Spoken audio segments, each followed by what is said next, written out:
Welcome to Hood Champion Boxing and Sports. In boxing, you find a way to win or you find a way to lose.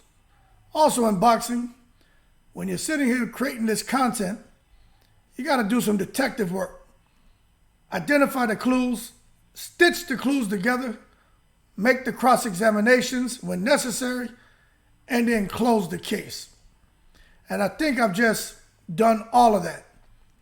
So I'm closing the case. But I think we need to have a little hot wash and a little lessons learned about the investigation work that I've done. And not only me, I was prompted to do a little bit by my boy DOG215 with our back and forth about Anthony Joshua, why Anthony Joshua is not returning to the ring until December instead of July now. And let me just tell you what we found out.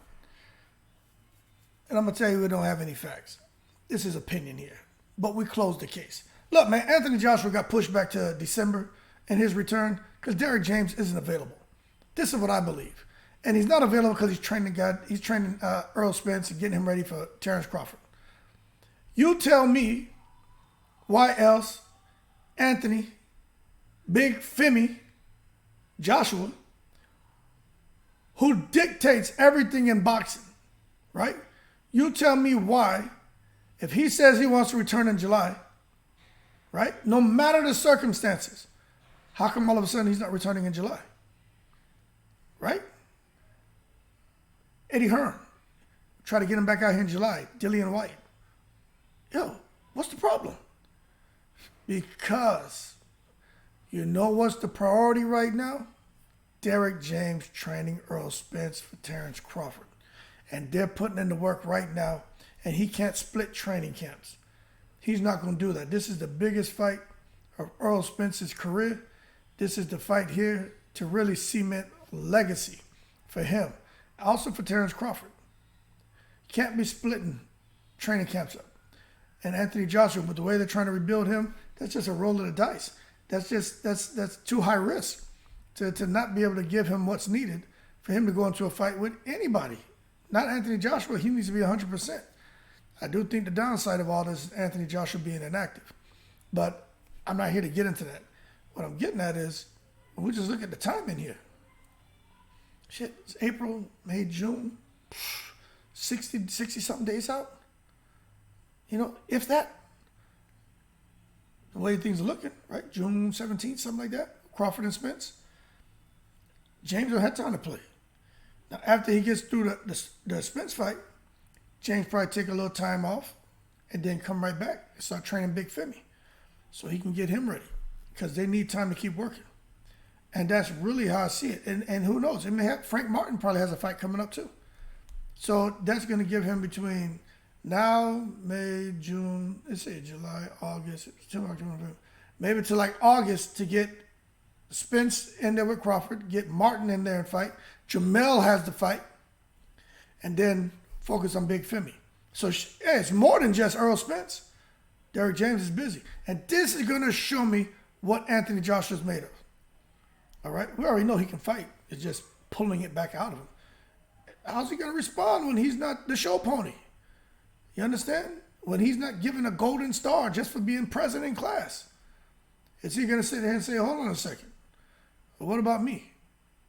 Or is he going to be a good teammate and show the support and just throttle back? Okay? But we know he wanted to fight 3-4 times this year. But the situation he's in with that trainer, it just can't do it. I mean, this isn't Canelo and Eddie Reynoso. You know what I'm saying? This isn't Floyd and Roger. You know, you understand? It's not in a one-man show type deal, trainer and pupil. That's not how it is.